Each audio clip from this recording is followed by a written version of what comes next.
కాంగ్రెస్ ప్రభుత్వం గద్దెనెక్కడానికి ఎన్నికల సమయంలో ఇచ్చిన హామీలలో మహిళలకు ఫ్రీ బస్ పథకం మూలంగా ఆటో డ్రైవర్లకు శాపంగా మారింది. ఆటో ఫైనాన్స్ కట్టలేక, ఆర్టీఓ ట్యాక్సీలు చెల్లించలేక జీవన భారమై భార్య పిల్లలను పోషించలేని స్థితిలో మనస్తాపానికి గురై పురుగుల మందు తాగి బాస నాగరాజు అనే ఆటో డ్రైవర్ ఆత్మహత్యకు పాల్పడిన సంఘటన మంత్రి సీతక్క ఇలాఖాలో చోటు చేసుకుంది. ములుగు జిల్లా ఏటూరు నగర మండల కేంద్రంలోని బెస్తగూడానికి చెందిన బాస నాగరాజు 30 సంవత్సరాలు. 2 ఆటోలను ఫైనాన్స్లు తీసుకుని ఆటోలు నడుపుకుంటూ తన కుటుంబాన్ని పోషించుకునేవాడు. సాఫీగా సాగుతున్న అతని జీవితంలోకి కాంగ్రెస్ ప్రభుత్వం పెట్టిన మహాలక్ష్మి పథకంలో మహిళలకు ఫ్రీ బస్ శాపంగా మారింది. కారణంగా ఆటోలో ప్యాసింజర్లు ప్రయాణించకపోవడంతో జీవనం గడవడం భారమై ఆటోలపై తీసుకున్న ఫైనాన్స్లు, ఆర్టీఓ 3 నెలలకు ఒకసారి వేసే ట్యాక్స్లు చెల్లించలేని పరిస్థితిలో పురుగుల మందు తాగి బలన్మరణానికి పాల్పడ్డాడు నాగరాజు. నాగరాజుకు భార్య, 2 చిన్నపిల్లలు ఉన్నారు. స్వంత ఇల్లు కూడా లేని నాగరాజు కుటుంబాన్ని ప్రభుత్వం ఆదుకోవాలని, అంతేకాకుండా ఫ్రీ బస్ పథకాన్ని తొలగించాలి. కార్మికులు కానీ, మ్యాజిక్ కార్మికులు కానీ చనిపోతున్నారు. దీన్ని గవర్నమెంట్ దృష్టిలో పెట్టుకొని ఈ ఫ్రీ బస్ వల్లనే ఇదంతా జరుగుతుందని మేము డ్రైవర్లు అందరం అనుకుంటున్నాం. మా తమ్ముడు చనిపోవడం మాకు బాధాకరం. ఏం ఆర్థిక పరిస్థితి లేని వాళ్ళం దానికి ఇంతో అంతో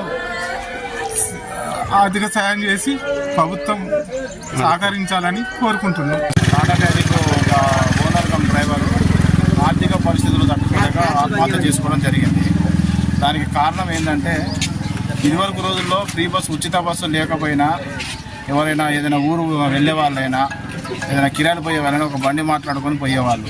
ఆ రోజుల్లో ఫైనాన్స్ పోను ఎంతో కొంత మిగిలితే ఎంతో కొంత ఆ ఇంటి కుటుంబం ఒకరి మీద ఆధారపడకుండా బతికేవాళ్ళం. ఈరోజు ఈ ఉచిత బస్సు సర్వీసు మహిళలకు చేయంగా ఏ కుటుంబం నుండైనా మహిళలు ఉచిత బస్సు ఆడుకోవడం ఒకటి, ఇంకా వేరే ఇతర కార్యక్రమాలకు వెళ్ళడానికి కిరాయిలు మాట్లాడుకునే రోజులు బంద్ అయిపోయి వాళ్ళు ఉచిత బస్సులో వెళ్ళడం జరుగుతుంది. కాబట్టి మా యొక్క బండ్లు, వాహనాలు అనేటివి ఏవి కూడా ప్రతిరోజు అడ్డ మీదకి వెళ్ళి సాయంత్రం పూట ఖాళీగా ఇంటికి రావడం జరుగుతూ ఉన్నాయి. అట్లాంటి క్రమంలో ఇంటికి వచ్చేసరికి ఇంట్లో కూరలకు కానీ, ఇంట్లో పిల్లలకు బడి ఫీజులు కానీ ఇటువంటి చెల్లించలేని పరిస్థితిలో ఉన్నాం మేము. ఇటువంటి ఆర్థిక ఇబ్బందులు తట్టుకోలేక బయట వాళ్ళ దగ్గర వీళ్ళ దగ్గర అప్పులు చేసి ఆ తీసుకున్న బండికి ఫైనాన్స్ కట్టలేక దీనికి ఒక్కొక్క టాటా మ్యాజిక్ విషయానికి వచ్చేసరికి క్వార్టర్లీ ట్యాక్స్ 7,500 రూపాయలు ట్యాక్స్ కట్టడం జరుగుతూ ఉన్నది. ఆ కట్టలేని పరిస్థితుల్లో ఒక్కరోజు కట్టకపోయినా ఆలస్యమైన దానికి 1,500 నుంచి 3,000 రూపాయల వరకు జరిమానా పడుతూ ఉన్నది.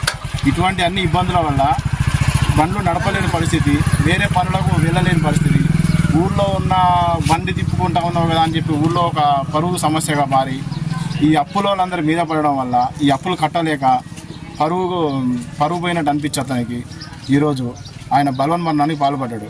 ఈ విషయంలో సీతక్క గారు, మన మంత్రి సీతక్క గారు కానీ, కాంగ్రెస్ ప్రభుత్వంలో ఉన్నట్టు సీఎం రేవంత్ రెడ్డి గారు కానీ ఈ టాటా మ్యాజిక్ నడుపుకునే వాహనదారులకు ఎవరికైనా ఏదైనా ఒక జీవితకాలం ఇటువంటి ఇబ్బందులు లేకుండా సమన్వయం చేయాలని కోరుకుంటున్నాను.